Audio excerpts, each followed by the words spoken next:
for the first time masusubukan natin itong Eglinton Crosstown na subway. And dandito tayo ngayon sa dulo na stop dito sa East sa Kennedy. And ingat lang kasi at Go Station pala to napuntahan ko. So kailangan nating lumakad dun sa platform ng subway. Maraming mga nabago kumpara sa dati. So dun tayo pupunta ngayon sa TTC na side.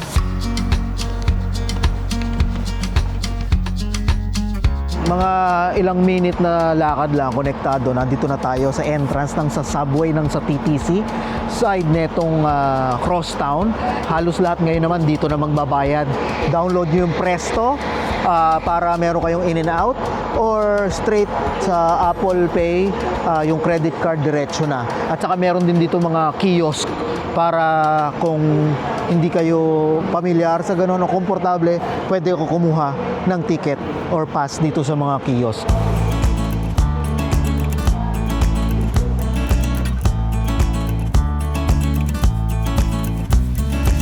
Parang rush hour ngayon kung tutuusin, and I think fully open na naman siya, pero makikita nyo talagang parang walang tao, di ba? At medyo malamig dito ha. So tatahakin natin from east to west, no, yung lahat ng mga stops, and binilang ko mga nasa 20 na stops para makross natin etong Scarborough to Toronto.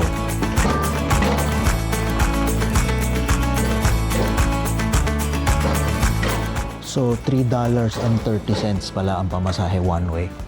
And dyan na tayo. Ang tawag dito ay Eglinton Line o yung 5, Line 5, or yung orange para sa kulay niya, no? So again, so far, medyo bababa na tayo sa platform. Narinig ko na yung subway pero parang walang tao, which is good.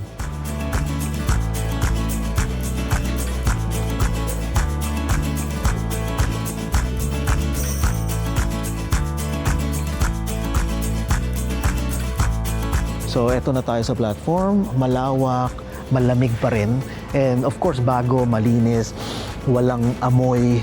So 15 o 16 years later ay completely nagbukas na to. Ang daming mga false alarm, pero ngayon seems like talagang bukas na. Ang curious ako dito is gaano katagal from eto sa pinakadulo tayo, Kennedy, sa east papunta sa west side.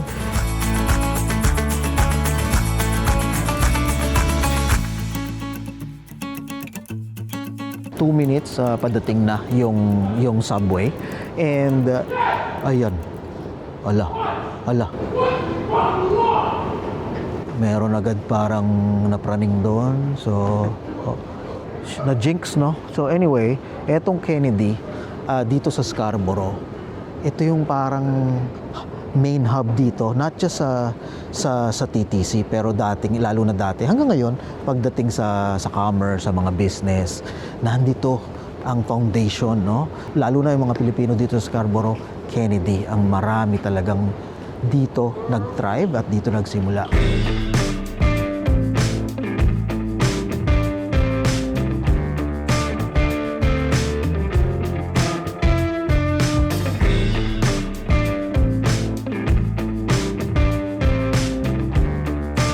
Sobrang big deal etong Eglinton Crosstown na to, kasi para sa kaalaman ng iba, ang Eglinton ay isa sa mga pinaka-major thoroughfare, no, dito sa buong Toronto. So from east to west merong Eglinton, and dahil ito ay kalinya talaga nung street, so kung magta-travel ka nang ayaw mo nang masyadong bumaba sa Bloor, kasi yung Bloor line yun yung mas south pa, kung medyo downtown na yon, pero hindi naman lahat necessary gusto pumunta pa ng south, lalo na pag rush hour. Alam mo na ganun yung itatagal ng biyahe mo, instead na magkotse ka pa or instead na magpaliw ka pa, eto ang pinakamabilis at saka practical. Ang gusto kong subukan niya, kasi nung unang binukas to, ang isang criticism ay masyado raw mabagal. So sabi naman ni Mayor ay ito raw ay action na at i-update.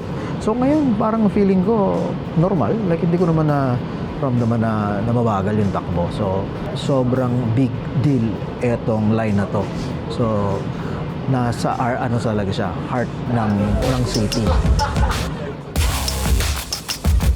Ang pansin ko lang, no, ay yung mga speaker ng mga subway is parang basag na considering sobrang bago pa to. So hindi ko alam kung, kasi actually pangalawa na tong train, lumipat kami. And yeah, parehong basag yung speaker. And then dun sa platform, napansin ko may tulo. Hindi naman sana na-compromise yung pagmamadali ba o pagpapagawa ng mga platform for the sake lang ma-open, kasi hindi naman umulan dito pero hindi siya malakas, pero yun nga, meron na agad tulo dun sa platform.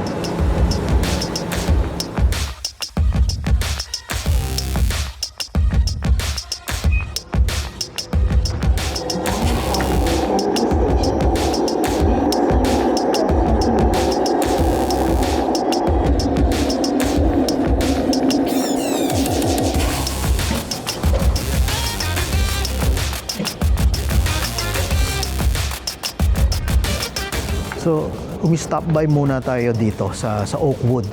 Nasa medyo west side na tayo ng Toronto.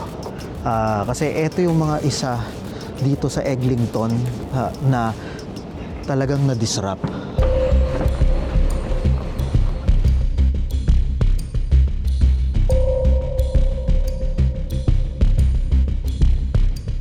Throughout sa stretch ng Eglinton, merong mga pockets na mas naapektuhan dahil nga sa construction at yung extended period na construction. At again, eto isa, mahaba pa to doon na lalakarin mo. Makikita mo talaga na ang daming mga nagsarado, mga business, at ultimately makita mo yung effect talaga sa community. And hopefully ngayong bukas na ay malaman at bumalik yung vibrant na mga business, no, foot traffic, na at baka recover, no, once and for all, para sa mga lalo na para sa mga small entrepreneur natin dito.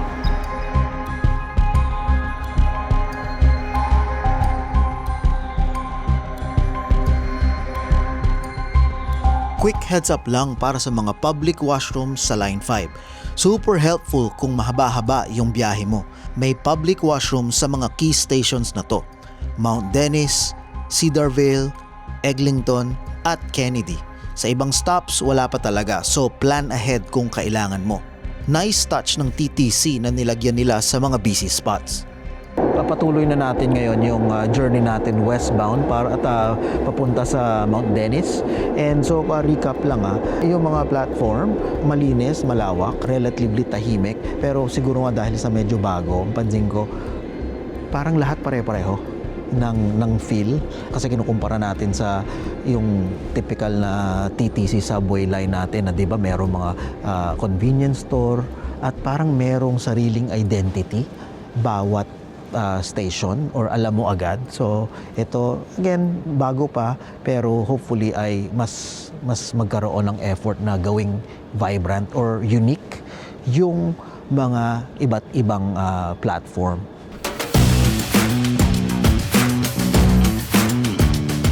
And throughout so far ng journey, halos nasa dulo na tayo, pero ang maganda dito ay hindi ako nawala ng signal.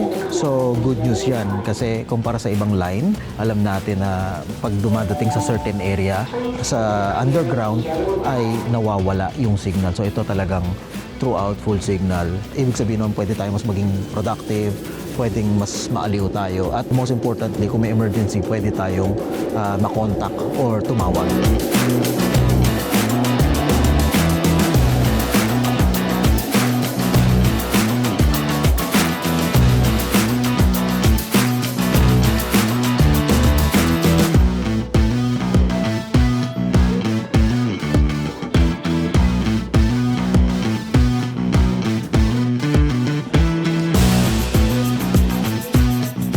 Inorasan ko ay halos isang oras na bago natin na complete yung buong westbound natin, no, sa Eglinton Crosstown. So 20 stops, kulang-kulang isang oras, so not bad. And eto ang pinakahuling station, Mount Dennis, dito sa Weston Road. Dati na magbabas ka lang, Eglinton, ay baka lampas isang oras, kulang-kulang 2 oras yan. Or kung magsasubway ka naman, mas mapapatagal kasi magsasouth ka pa. Tapos kung magkokotse ka, again, kinukumpara natin to pag gantong rush hour. Good luck sa'yo kasi traffic. So napakalaking bagay nito, napaka-importante ng completion netong Line 5 para sa mga pasahero at lalo na para sa mga business, no? Kasi mas mobile ang tao, mas maganda to para sa lahat. Mas magiging maluwag pati ang transportation and pati rin yung mga regular thoroughfare, no? Hopefully, mas maraming tao ang i-consider ngayon ang public transportation dito dahil dito sa Eglinton Crosstown. And ang isang napansin ko din ay throughout naman ng ride, hindi naman naging overcrowded and meron namang enough na mga camera talaga. So pagdating sa surveillance, safety, parang feel ko naman ayos lang. Although hindi natin maiwasan, minsan talaga may mga makukulit, lalo kanina sa umpisa, 'di ba?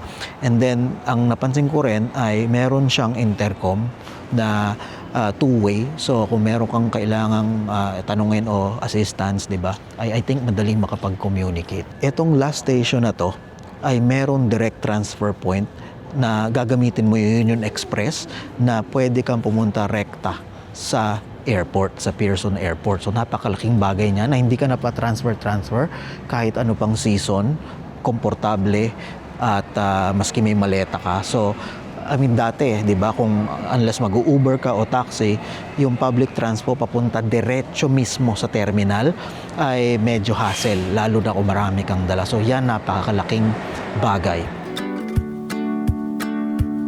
And yan ang first ride ko sa Eglinton Crosstown, Line 5. At seryoso, after all those years of waiting, construction drama, at nakita ko kung gaano naapektuhan yung ilang mga neighborhoods, pag-akyat ko sa train kanina, parang finally, Toronto nagbago na talaga. Hindi perfect yung process, delays, sobrang gastos, maraming mga negosyo ang hindi na nakabangon, pero tingnan mo ngayon, mabilis, reliable na east-west connection, maliliwanag na stations at maiibsan ang traffic jam sa Eglinton. Pakiramdam ko, maraming tao talaga ang makakaganansya dito. Babalik yung buhay na streets at makokonekta yung mga community na matagal nang deserving nito. Tapos na yung hirap at simula na ng magandang parte. Kung hindi pa kayo nakasakay, try nyo. Finally, lumevel up na ang transit system ng Toronto. Kaya hanggang sa susunod, kita-kits!